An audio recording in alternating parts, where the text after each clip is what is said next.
Eto na po, makaganapan ngayong pong araw mga kagenggeng. Makikita nyo naman po at nagagrass cutter na naman po kami. Ayan po. Hindi nyo nga po naitatanong mga kagenggeng. Ito po ang trabaho ko. Bali po kami maintenance po sa isang subdivision. Kaya mapapansin nyo po ay na-upload ko pong video. Lagi po ay karamihan po ay grass cutter. Ayan po mga kagenggeng.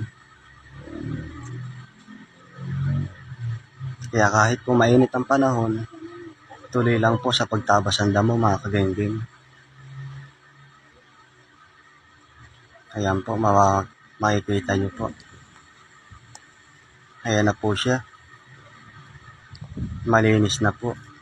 Ayan po yung ginagrass cutter namin kanina. Ayan po siya.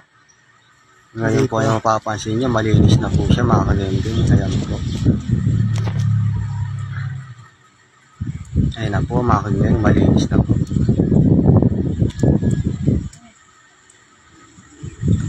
Ayan po, malinis na po mga kagenggeng.